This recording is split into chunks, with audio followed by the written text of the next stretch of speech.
मोकामा विधानसभा उपचुनाव से बड़ी खबर आ रही है।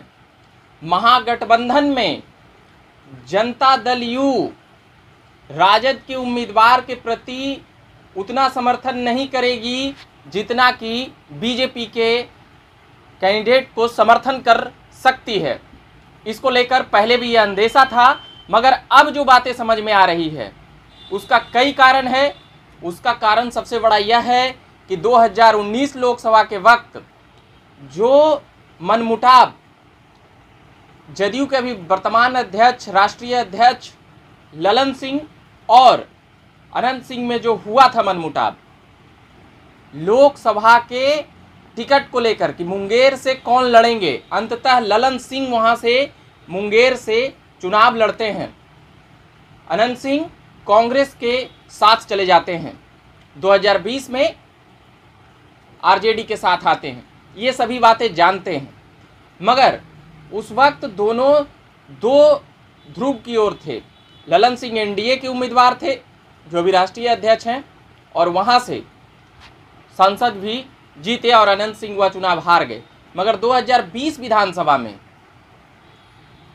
आरजेडी के टिकट पर अनंत सिंह आए और भारी मतों से वह जीते। अब जो बातें हैं, वैसे बता दें कि अनंत सिंह के जो गोतिया विवेका पहलवान उनके साथ कह सकते हैं, उन्हें पुरजोर समर्थन कर सकते हैं, कर दिए हैं। इस बात की पुख्ता जानकारी है। विवेका पहलवान अनंत सिंह के चुनाव प्रचार में रहेंगे, यानी कि नीलम देवी के चुनाव प्रचार में पूरे जोर शोर से जुट गए हैं। और कभी कभी विवेका पहलवान से खूब आपसी रंजिश हुआ करती थी, उनके चचेरे भाई चाचा लगते हैं। मगर अब बात आकर घूर फिर कर यही अटकती है कि क्या जदयू समर्थन करेगी मोकामा में अनंत सिंह को, जबकि वह महागठबंधन में हैं, मगर जदयू अंदर खाने से समर्थन नहीं करेगी। जदयू के नेता मोकामा वाले ललन सिंह, जो राष्ट्रीय अध्यक्ष है जदयू के, में उनका नहीं, मोकामा वाले ललन सिंह, यानी कि वह जदयू से इस्तीफा देकर कह सकते हैं कि जो उनके संपर्क में जदयू के लोग हैं मोकामा में, जो पुराने लोग हैं नीतीश कुमार के, वह ललन सिंह के ओर समर्थन कर सकते हैं या कर दिए हैं। हो सकता है कि कई लोगों का आपसी जो तालमेल बनता हो, जो आपसी दोस्ती यारी हो, तो उसके कारण पार्टियां कह सकते हैं कि पीछे छूट जाती है, आपसी संबंध मजबूत होती है, तो वहां पर लोग समर्थन कर देते हैं। मगर अभी जो बातें समझ में आ रही है, जदयू और बीजेपी के कार्यकर्ता मिलकर कह सकते हैं कि अनंत सिंह को वहां पर हराने का काम करेगी। और इसके साथ ही यह भी कहा जा रहा है कि नीतीश कुमार ललन सिंह मोकामा बाई इलेक्शन में वहां जाएंगे या नहीं जाएंगे, इसको लेकर भी खूब खबरें बनी है। मगर जो सबसे बड़ी खबरें हैं कि जदयू बीजेपी को वहां पर जो आम कार्यकर्ता है, पार्टी लाइन पर तो जदयू अलग ही है बीजेपी से, और लगातार नीतीश कुमार और ललन सिंह मुखर होकर बीजेपी पर टारगेट कर ही रहे हैं। मगर मोकामा में कुछ ऐसी दिलचस्प वाकया बन रहा है कि वह अनंत सिंह से वह मनमुटाव कह सकते हैं कि वह जगजाहिर हो रही है। मोकामा में जदयू के कार्यकर्ता और नेता वहां पर समर्थन करेंगे। वहीं जदयू के एक मुख्य प्रवक्ता नीरज कुमार की तबीयत खराब है, जो लगातार अनंत सिंह पर हमलावर रह रहे थे। एक बार और 2020 विधानसभा के वक्त भी उनकी तबीयत खराब थी। अभी मेदांता में वह हैं, भर्ती हैं, उनकी हालत काफ़ी गंभीर बताई जाती है।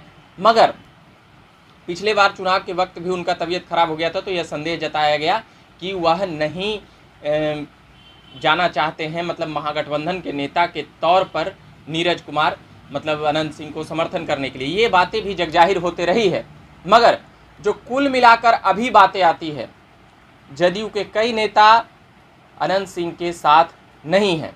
तो क्या इन बातों में सच्चाई है? क्या फिर से ललन सिंह को आना होगा जदयू के नेताओं को चार्ज करने के लिए? क्योंकि यह आरोप सीधे राष्ट्रीय अध्यक्ष जदयू के ललन सिंह पर लग रही है कि उनकी मनमुटाव अनंत सिंह से समाप्त नहीं हो रही है। और कल ही बीते दिनों जिस प्रकार से नीलम देवी का कहना था कि नीतीश कुमार भी आएंगे, नीतीश बाबू भी आएंगे चुनाव प्रचार में, तो क्या इस बात का बेशक इंतजार रहेगा कि ललन सिंह और नीतीश कुमार आते हैं या नहीं?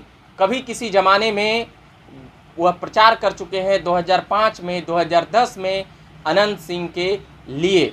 बताया यह जाता है कि जब अनंत सिंह पहली बार मोकामा से चुनाव लड़ रहे थे तो 13 बार नीतीश कुमार ने हेलीकॉप्टर दौड़ाई थी और उन्हें राजनीति में पकड़ कर खींच कर लाए थे। वैसे बता दें कि अनंत सिंह भी किसी ज़माने में नीतीश कुमार के पुरजोर तरीके से समर्थन किया करते थे, जब वहाँ से लोकसभा के उम्मीदवार नीतीश कुमार हुआ करते थे बाढ़ के एरिया से, नालंदा के एरिया से, तब की बातें हैं। मगर अभी जो समीकरण बन रहा है, जदयू बीजेपी एक जैसी वहाँ पर मोकामा में लग रही है, उनके कार्यकर्ता, उनके नेता, इसी को लेकर यह खबरें थी। आप भी कमेंट बॉक्स में जवाब दे सकते हैं कि क्या कुछ बातें हैं, क्या कुछ नहीं है, मर्यादित शब्दों में। मेरा नाम हुआ रविकांत और आप देख रहे थे झकास भारत। मेरी अभी पूरी पैनी नज़र है गोपालगंज और मोकामा विधानसभा उपचुनाव को लेकर। गोपालगंज में भी त्रिकोणीय मुकाबला हो गया है।